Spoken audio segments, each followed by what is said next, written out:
अस्सलाम वालेकुम। The power productions के साथ मैं अब्दुल वहाब दावर। पिछले दिनों मीशा शफी के बारे में बहुत सी खबरें आई थी कि जनाब उनको तो 3 साल की कैद हो गई, लेकिन मैं आपको बताना चाहूँ कि असल में ऐसा कुछ भी नहीं हुआ। डेली मेल ने न्यूज रिपोर्ट की कि जी मीशा शफी को 3 साल कैद हो गई है क्योंकि उन्होंने मी टू मूवमेंट के बाद एक इल्जाम लगाया था अली जफर पर कि उन्होंने मीशा शफी को हरास किया है। हरासमेंट का इल्जाम लगाने के बाद अली जफर ने केस फाइल किया था जो कि डिफेमेशन केस था उनके अगेंस्ट, और उस डिफेमेशन केस में उनके दलाइल साबित ना होने के जुर्म में उनको 3 साल कैद हुई है। पहली बात तो यह कि खबर बिल्कुल फेक थी। इसको इंटरनेशनल मीडिया ने बहुत ज्यादा हाईलाइट किया, स्पेशली इंडिया के अंदर हिंदुस्तान टाइम्स और इंडियन एक्सप्रेस समेत मुख्तलिफ अखबारों ने बहुत प्रमोट किया, लेकिन पाकिस्तानी मीडिया के अंदर बहुत से चैनल्स ने एक तरह से कंडेम भी किया और उसकी तस्हीह की। उन्होंने बताया कि जी असल में ऐसा कुछ भी नहीं हुआ। और सबसे बड़ी दिलचस्प बात यह है कि डेली मेल की खबर को हम हमेशा ऑथेंटिक समझते हैं, ऑथेंटिक समझी जाती है इनफैक्ट पूरी दुनिया में, लेकिन उन्होंने ऐसी एक फेक न्यूज फैलाई है। ट्विटर पे पूरा टॉप 10 चल पड़ा था कि मी टू मूवमेंट का, मीशा शफी केस पर, अली जफर के ऊपर, लेकिन असल बात तो यह कि इन अफवाहों की, इन बातों की हकीकी कोई हैसियत नहीं थी।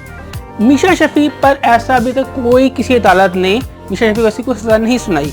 ये सिर्फ एक कहानियाँ या उड़ती उड़ाती खबरें हैं या जो मर्जी आप कह लें, ये सिर्फ अफवाहें हैं। अफवाहें जो हैं वो कुछ भी हो सकती हैं, कुछ भी हो सकता है। बाकी दोनों हमारे स्टार्स अली जफर, मीशा शफी, अगर मीशा शफी के खिलाफ कोई सजा अनाउंस की जाएगी तो सबसे पहले हमारे पाकिस्तानी मीडिया उसको रिपोर्ट करेगा ना कि डेली मेल हमारी इंटरनेशनल मीडिया में वो खबरें डाल दे। खैर एनीवेज मीशा शफी को मैं सपोर्ट करूंगा इस मामले में कि नहीं, जो कि गलत बात है उस पर हम जरूर कहते हैं, उसकी तस्हीह करना हमारा फर्ज है। हमारे फोरम से आपको कभी गलत बात मिलेगी ही नहीं। हमने हमेशा जो भी बात करनी है वो ऑथेंटिक करनी है।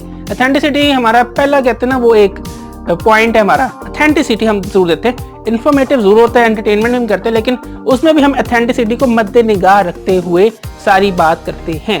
खैर एनीवेज मीशा शफी के ऊपर तो हमें भी कुछ एतराज़ात होंगे, जैसे कि उन्होंने रिसेंटली नाज़िया हसन के बड़े अच्छे गाने का उन्होंने कहते हैं ना बैंड बजा दिया। मैं कहता हूँ कि ज़ुहैब हसन और बिद्दू को इस पे एक्शन लेना चाहिए। उन्होंने किस अच्छे वाले गाने की बॉम्ब की क्या तौहीन की है। एनीवेज मीशा शफी केस में जो भी फैसला आएगा वो हम भी उसको बयान करेंगे, कोशिश करेंगे हम उस पर भी सही इन्फॉर्मेशन आप तक पहुंचाएं, लेकिन अभी तक ऐसा कोई वर्डिक्ट अनाउंस नहीं हुआ। तो फिर भी उम्मीद करते हैं कि क्या होता है क्या नहीं होता है, तो फ्यूचर में पता चल ही जाएगा।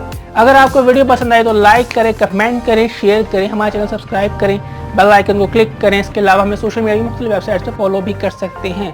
देखते रहिए दावर प्रोडक्शंस और मोहब्बतें बांटें। फी अमान अल्लाह।